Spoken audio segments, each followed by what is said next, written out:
చంద్రబాబు గారిని పెద్దిరెడ్డి గారు కొట్టారు. అందుకే ఆ కక్షతోనే ఇప్పుడు చంద్రబాబు నాయుడు గారు పెద్దిరెడ్డిని ఇట్లా టార్చర్ చేస్తున్నారని చెప్పేసి జగన్మోహన్ రెడ్డి గారు చెప్పిన వీడియో మొత్తం కూడా వైరల్ అవ్వడం చూస్తున్నాం సార్. మరి నిజంగా పెద్దిరెడ్డి గారు చంద్రబాబు నాయుడు కొట్టే అవకాశం ఉందా? ఈ వ్యాఖ్యలను మీరు ఏ విధంగా చూస్తారు సార్? జగన్ నిన్న ప్రెస్ మీట్లో పెద్దిరెడ్డిని వేధిస్తున్నాడు. దీనికి కారణం ఏంటంటే వీళ్ళిద్దరు కాలేజ్ మేట్స్, చిన్నప్పుడు క్లాస్మేట్స్. అప్పుడు కాలేజీలో ఉన్నప్పుడు పెద్దిరెడ్డి చంద్రబాబును కొట్టాడంట. ఆ కక్ష పెట్టుకున్నాడు. ఆ కక్ష పెట్టుకొని అప్పటి నుంచి కూడా ఏదో రకంగా పెద్దిరెడ్డి మీద కక్ష తీర్చుకోవడానికి ట్రై చేస్తూనే ఉన్నాడు. అందుకని అక్కడ ఆర్డీఓ ఆఫీస్లో, మదనపల్లి ఆర్డీఓ ఆఫీస్లో రికార్డులు తగలబడ్డాయని పెద్ద ఎత్తున గోల్ చేస్తున్నాడు.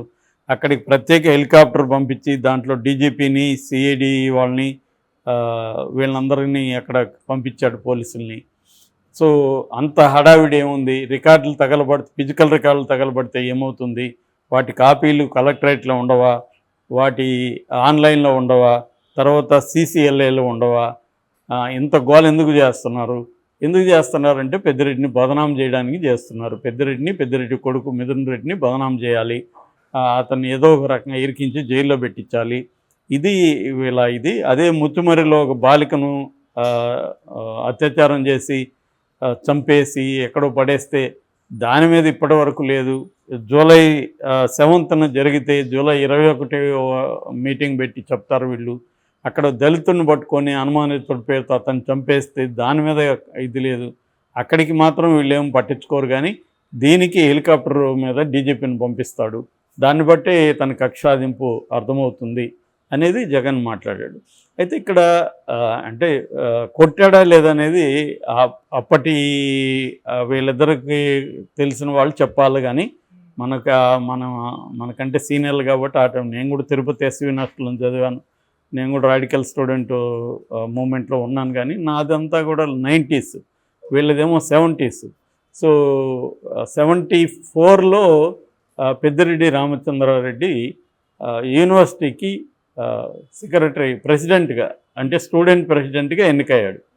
సో ఆయన స్టూడెంట్ లీడరు.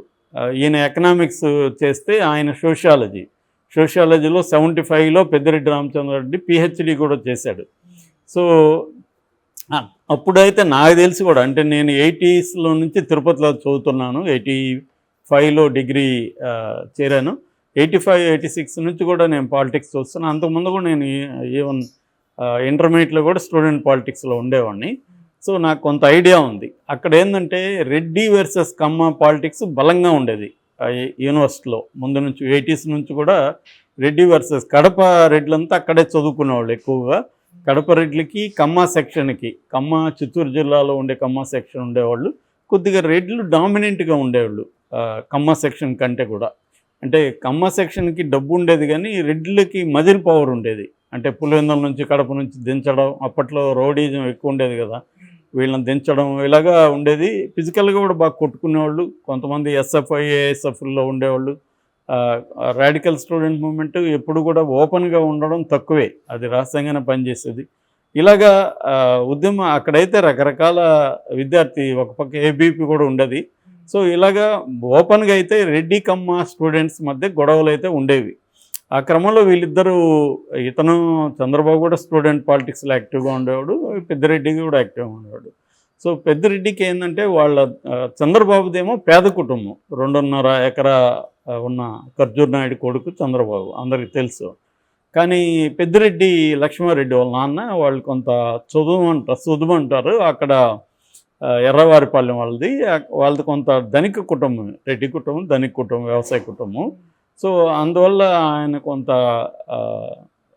ఇది ఉండేది, ఆ డామినేషన్. కానీ డబ్బులు ఇచ్చి ఒక బ్యాచ్ని మెయింటైన్ చేయడం, ఆ క్రమంలో గొడవలు జరిగి ఉండొచ్చు. కొట్టాడు లేదనేది మనకు తెలియదు, జగన్ చెప్పినట్టు మనం చెప్పలేము. ఏదైనా ఆ ఘర్షణలు అయితే ఉన్నాయి. అప్పటి నుంచి వీళ్ళిద్దరికి మధ్య ఘర్షణలు ఉన్నాయి. దాని తర్వాత ఈయన కాంగ్రెస్లోకి వెళ్ళాడు చంద్రబాబు. పెద్దిరెడ్డి ఏమో ఫస్ట్ బీజేపీ నుంచి, పీలర్ నుంచి పోటీ చేశాడు. దాని తర్వాత ఆయన కాంగ్రెస్లోకి వెళ్ళాడు, చంద్రబాబు తెలుగుదేశంలోకి వచ్చాడు. అట్లాగే రాజశేఖర రెడ్డి గవర్నమెంట్లో ఆయన మినిస్టర్గా పనిచేశాడు, రోసే గవర్నమెంట్లో మినిస్టర్గా పనిచేశాడు. మళ్ళీ కిరణ్ కుమార్ రెడ్డికి ఈయనకి పడదు. కిరణ్ కుమార్ రెడ్డి వీళ్ళ బ్రదర్ ద్వారకానాథ్ రెడ్డి కూడా రాజకీయాల్లో యాక్టివ్గా ఉంటారు. ఆ తర్వాత కొడుకు వచ్చాడు. తర్వాత ఈయన స్టూడెంట్స్ డేస్ తర్వాత Ramachandra Reddy real estate, irrigation projects ఇటు కర్ణాటకలో, తమిళనాడులో, ఆంధ్రాలో చేయడం మొదలుపెట్టాడు. సక్సెస్ అయ్యారు వాటిలంతా. అట్లాగే జగన్ నిన్న చెప్పినట్టుగా పెద్దిరెడ్డి రామచంద్రరెడ్డి ఇప్పటివరకు 7 సార్లు మంచి మంచి మెజార్టీతోనే 7 సార్లు ఆయన ఎమ్మెల్యేగా ఉన్నాడు. ఇక మిథున్ రెడ్డి ఏమో 3 సార్లు ఎంపీగా గెలిచాడు. సో జగన్ అడిగిన ప్రశ్న ఏంటంటే, అంత భయంకరమైన అరాచకాలు చేస్తే 7 సార్లు ఎలా గెలిచాడు, ప్రజలు 7 సార్లు ఎందుకు గెలిపించారు అరాచకాలు చేస్తే అనేది ఇది జగన్ వేశాడు. ఖచ్చితంగా అందులో కొంత ట్రూత్ ఉంది, కొంత అబద్ధం ఉంది. ట్రూత్ ఏంటంటే, ప్రజల మీద అరాచకాలు చేస్తే గెలిపించడం కష్టమే. కాకపోతే ఒక్కోసారి ప్రజల మీద అరాచకాలు చేసిన వాళ్ళు కూడా గెలుస్తారు. ఎందుకంటే వాళ్ళకి భయం ఉంటుంది, కంట్రోల్ ఉంటుంది. అట్లాంటివి కూడా జరుగుతాయి. రెండోది, చంద్రబాబు ప్రధానంగా అతను ఇబ్బంది ఏంటంటే, తర్వాత కాలంలో చంద్రబాబుని విపరీతంగా టార్గెట్ చేశాడు. ఎందుకంటే చంద్రబాబు వ్యూహాల దగ్గర నుంచి అన్ని విషయాలు అతనికి స్టూడెంట్ డేస్ నుంచి తెలుసు కదా. ఇప్పుడు మామూలుగా ఒక ప్రత్యర్థి మన కాలేజ్ మేట్ దగ్గర నుంచి ఉంటే వాళ్ళ న్యూయాన్సెస్, వాళ్ళు ఎలా స్ట్రాటజీలు వేస్తారో అన్నీ తెలుసు. కాబట్టి చంద్రబాబుని దెబ్బతీయడంలో అతను కొంతవరకు కొన్నిసార్లు సక్సెస్ అయ్యాడు. అయితే కుప్పంలో దెబ్బ కొట్టలేకపోయాడు. కుప్పంలో కొంతవరకు స్థానిక ఎన్నికల్లో కొట్టగలిగారు కానీ చేయలేదు. సో అలాగా చంద్రబాబు ఖచ్చితంగా ఎక్కువ కోపం ఉండే అవకాశం ఉంది. ఎందుకంటే వీళ్ళిద్దరిది ఇప్పటి పగ అయితే కాదు, ఖచ్చితంగా వాళ్ళిద్దరి మధ్య పగ ఉంటుంది. కొట్టుకున్నారా లేదా, ఆయన కొట్టాడా లేదు తెలియదు, కానీ పగ అయితే ఉంటుంది స్టూడెంట్ డేస్లో నుంచి.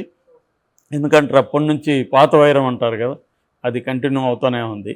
సో అందువల్ల ఖచ్చితంగా, ఎందుకంటే పెద్దిరెడ్డి కూడా చంద్రబాబుని విపరీతంగా టార్గెట్ చేశాడు కదా.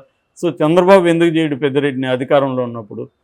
వీళ్ళు కూడా చేశారుగా. కుప్పం అంతా వెళ్ళి పెద్దిరెడ్డి కూర్చున్నాడు. పెద్దిరెడ్డి నిరంతరం చంద్రబాబుని టార్గెట్ చేసినప్పుడు పెద్దిరెడ్డిని తొక్కేయాలని చంద్రబాబు అనుకోవడంలో ఆశ్చర్యమేం లేదు. ఎవరున్నా, జగన్ ఉన్నా ఆ ప్లేస్లో ఎనిమిస్ని తొక్కేయాలని జగన్ కూడా అనుకోలేదా?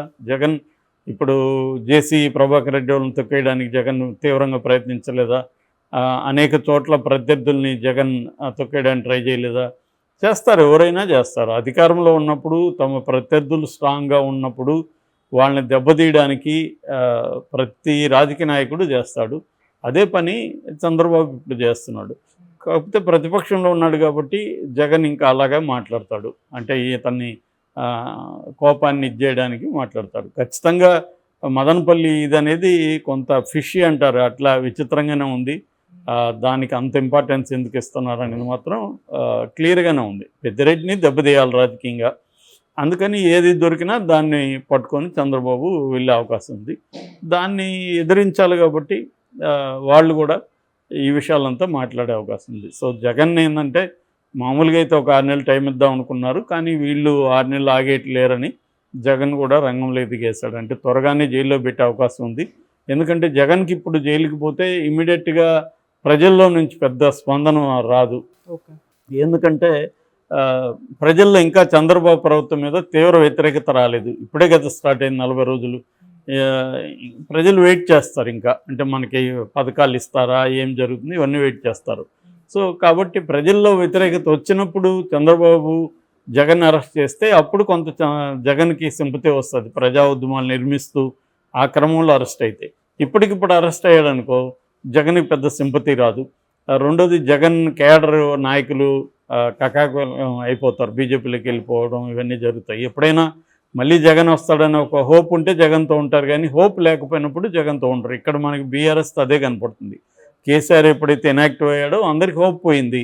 సో 5 ఏళ్ల తర్వాత కూడా కేసీఆర్ వచ్చే పరిస్థితి లేదు. ఇక్కడ బీజేపీకి కూడా స్ట్రాంగ్గా ఉంది. కాబట్టి బీఆర్ఎస్లో ఉంటే మనకు ఫ్యూచర్ లేదని అటు వెళ్తున్నారు. అక్కడ ఛాన్స్ లేదు. అక్కడ తెలుగుదేశం వాళ్ళు చేర్చుకోరు, జనసేన వాళ్ళు చేర్చుకోరు. బీజేపీ కూడా ఒక 6 నెలల పాటు మారటోరియం విధించింది. ఉన్న ఆప్షన్ కాంగ్రెస్. కాంగ్రెస్లో పోవడం కంటే వైసీపీలో ఉండడం బెటర్ అన్న ఆలోచనతో ఎక్కువ మంది ఉన్నారు. కానీ జగన్ ఒకసారి జైలుకి వెళ్తే మాత్రం ఖచ్చితంగా వాళ్ళు ఇదవుతారు. సో ఇవన్నీ దృష్టిలో పెట్టుకొని జగన్ అగ్రెసివ్గానే ఉందాము, ఒకవేళ అరెస్ట్ చేస్తే కూడా నేను ప్రశ్నిస్తున్నాను కాబట్టి నన్ను అరెస్ట్ చేశారన్న నెరేటివ్ని జనంలోకి తీసుకెళ్ళచ్చు అని జగన్ డిఫెన్స్లో నుంచి అఫెన్స్లోకి వచ్చేసాడు. మామూలుగానే జగన్ టాక్టిక్స్ ఎప్పుడు కూడా అఫెన్సివ్ టాక్టిక్స్. వార్లో ఒక సామెత ఉంటుంది, best form of defence is offence అని. నిన్ను నువ్వు రక్షించుకోవాలంటే నువ్వు ఎనిమి మీద దూకుడుగా వెళ్ళాలి, నువ్వు సైలెంట్గా ఉండే కొద్దీ ఎనిమి వస్తూనే ఉంటాడు అన్న ఒక ఇది ఉందన్నమాట. దాన్ని జగన్ ముందు నుంచి కూడా ఫాలో అవుతాడు.